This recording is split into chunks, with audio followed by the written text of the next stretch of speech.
Hello everyone, this is part 2 of Unit 8 UGC NET JRF Forensic Science, in which we will discuss about track marks, that are footprint, shoe print, tire marks, etc. Track marks can be of naked footprint, footwear marks, paw marks, tire marks, etc. A mark having length and breadth is known as print.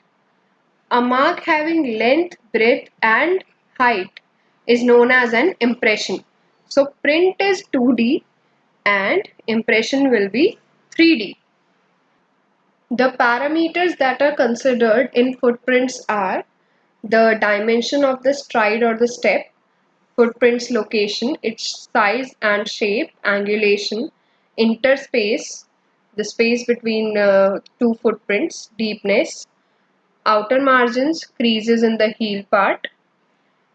It also give information regarding the gait pattern. The gait pattern changes due to injury, accidental damage, etc. or in cases of pregnancies.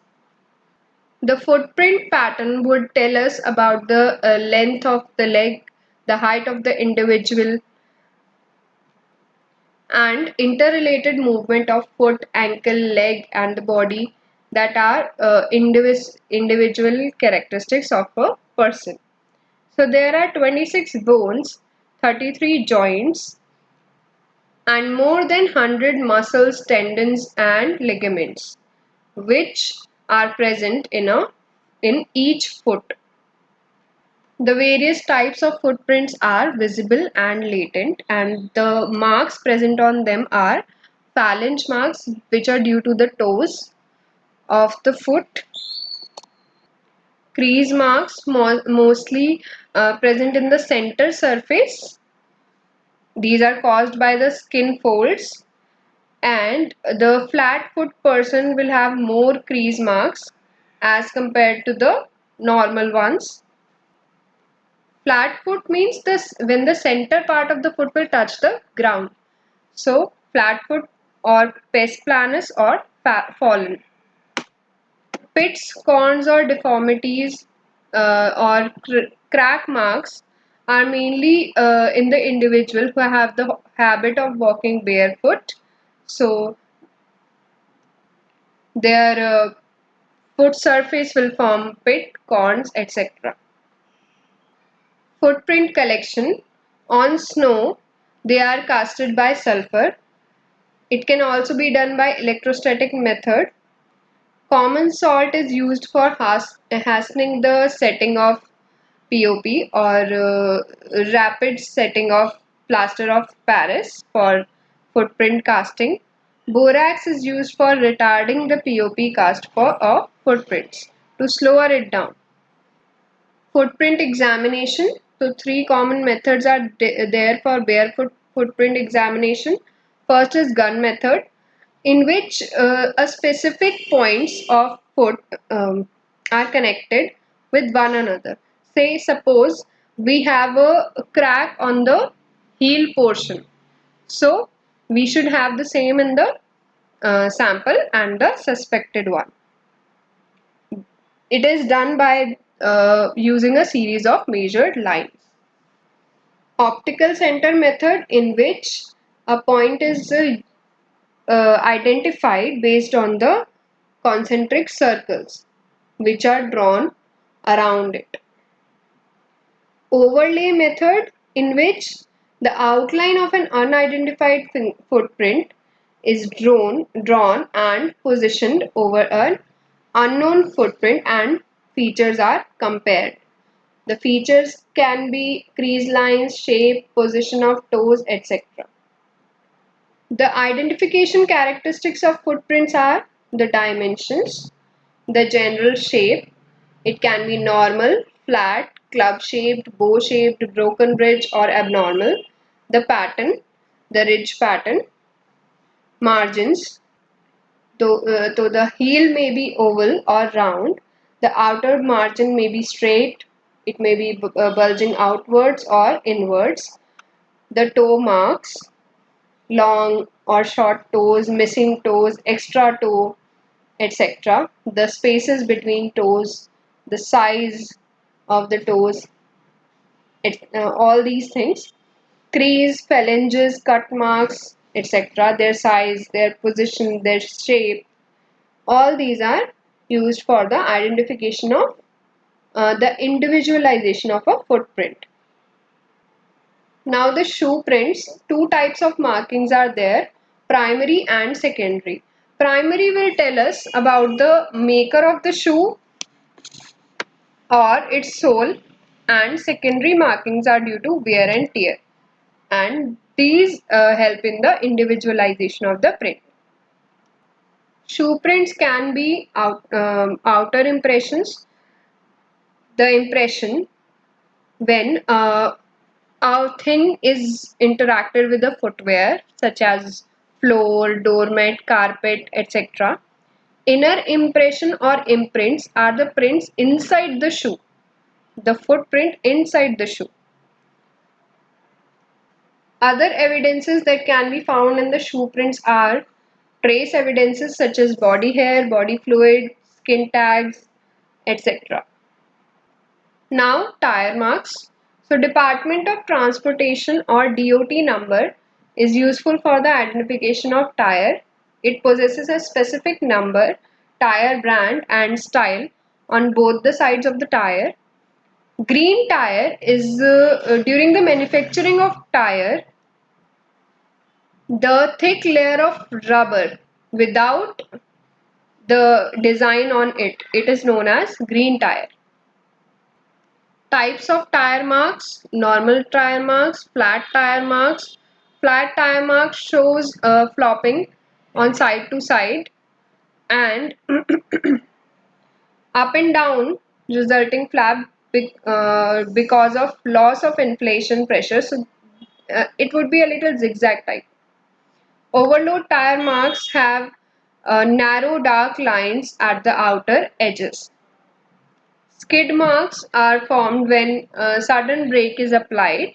So S is equals to it. These are calculated by the speed of vehicle is calculated by S is equals to 2 mu GL, where mu is the coefficient of friction of the road, G is the gravitational constant, L is the length of the skid mark. So from the skid mark we can obtain the speed of the vehicle. Collection of track marks, photography at 90-degree angle. 35 mm camera is most suitable for crime scene photography. Dental stone for softer surfaces, for casting on softer surfaces such as snow is used. Dental stone is a gypsum product. Snow print wax can also be used for the casting of track marks on snow in case the pattern is on soil or loose particle. So shellac or lacquer is applied to harden the surface of the mark so that during casting the mark will not get disturbed. And if the pattern is in very dry firm dirt, so it should be sprayed with light oil. Now the fingerprint lifting techniques. Adhesive lifter, so the print would get stick to the lifter. Gelatin lifter, it consists of a sheet of rubber with low adhesive gelatin layer. Electrostatic dust print lifting device. It electrostatically charged particle within the dust or light soil, and then the particles are attracted and bonded to the lifting film. The recent methods for lifting wet footprints by making use of dental stone or gypsum and liquid silicone are commonly known as microsil. For hardening of POP, sodium carbonate is added. Gait pattern or the walking pattern, it consists of two phases, the stance phase and the swing phase. Stance phase in which the limb is in contact with the ground, swing phase in which the foot is in the air. A gait cycle is also known as stride. At least 4 consecutive foot or footwear marks are necessary to determine the gait pattern. In gait pattern analysis, the direction line in which the person is walking is observed. The gait line in normal persons, the gait line coincides with the direction line, but in stout person or in pregnant women, the gait line is broken. As they walk, their feet are wide apart when they walk. Broken walking line is suggestive of sluggish person, drunkards, and person carrying heavy loads on their back. The foot line, the foot angle, the principal angle, the step length or stride, and the step width. So this is the direction line or the gait line, the center line. This is the foot line. This is the foot angle between the direction line and the foot line. This is the step length or the stride, and this is the step width.